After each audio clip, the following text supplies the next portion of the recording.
मित्रों, आज के वीडियो में हम ईपीएफ अकाउंट के लिए ऑनलाइन नामांकन यानी ई नॉमिनेशन के बारे में चर्चा करेंगे।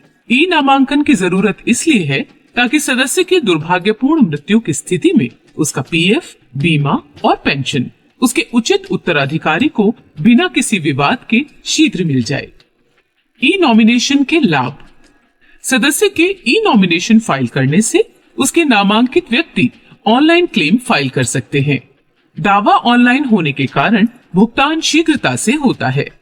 ईपीएफओ कार्यालय जाने की आवश्यकता नहीं होती और न ही दावा नियोक्ता से प्रमाणित कराना होता है।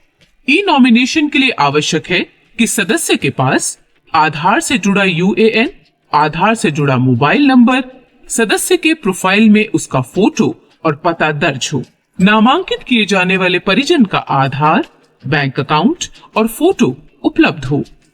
ई नामांकन करने की प्रक्रिया। स्टेप 1, ईपीएफओ की वेबसाइट www.epfindia.gov.in पर जाएं।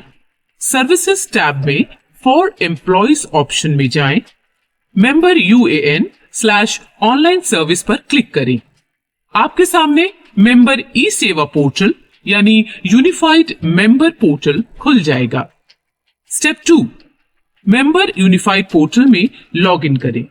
स्टेप 3, व्यू टैब पर क्लिक करें, प्रोफाइल पर क्लिक करें और JPG फॉर्मेट में 100 KB से कम साइज का अपना फोटो अपलोड करें और अपना स्थानीय और स्थायी पता अपडेट करें। स्टेप 4, मैनेज टैब पर क्लिक करें, फिर ई नॉमिनेशन पर क्लिक करें।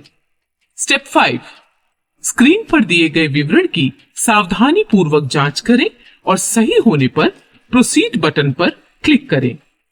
स्टेप 6, फैमिली विवरण को अपडेट करने के लिए यस बटन पर क्लिक करें। सदस्य एक से ज्यादा लोगों को नामित कर सकता है और उनका हिस्सा भी दर्ज कर सकता है। स्टेप 7, ऐड फैमिली डिटेल्स पर जाएं और सारे विवरण भरें और 100 KB से कम साइज का JPG या JPEG फॉर्मेट में सबके फोटो अपलोड करें और सेव फैमिली डिटेल्स पर क्लिक करें। यदि कोई नॉमिनी नाबालिग हो तो अभिभावक का विवरण भी दर्ज करें। स्टेप 8, नॉमिनेशन डिटेल्स पर जाएं और सबके हिस्से का विवरण दर्ज करें। स्टेप 9, सेव ई नॉमिनेशन पर क्लिक करें। स्टेप 10, ई साइन बटन पर क्लिक करें और आधार लिंक्ड मोबाइल पर ओटीपी प्राप्त करने हेतु आधार की वर्चुअल आईडी दर्ज करें। स्टेप 11, ओटीपी दर्ज करें।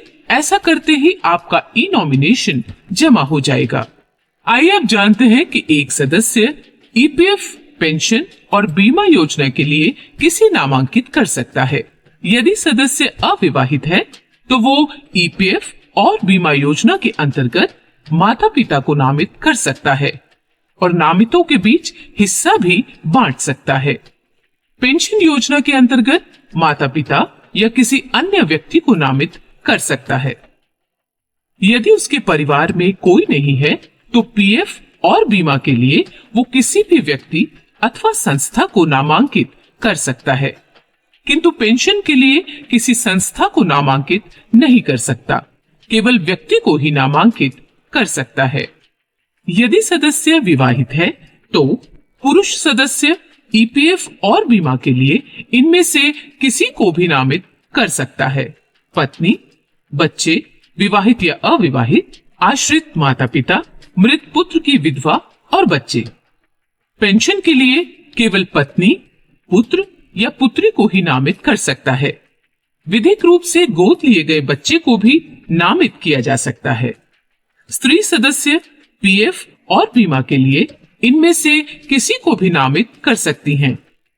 पति, बच्चे, आश्रित माता पिता, पति के आश्रित माता पिता, मृत पुत्र की विधवा और बच्चे। किंतु पेंशन के लिए केवल पति, पुत्र व पुत्रियों को ही नामांकित कर सकती हैं। तो ये रही नॉमिनेशन से जुड़ी समस्त जानकारियां। उम्मीद है ईपीएफओ के ई नॉमिनेशन के बारे में आपकी सभी शंकाओं का समाधान हो गया होगा।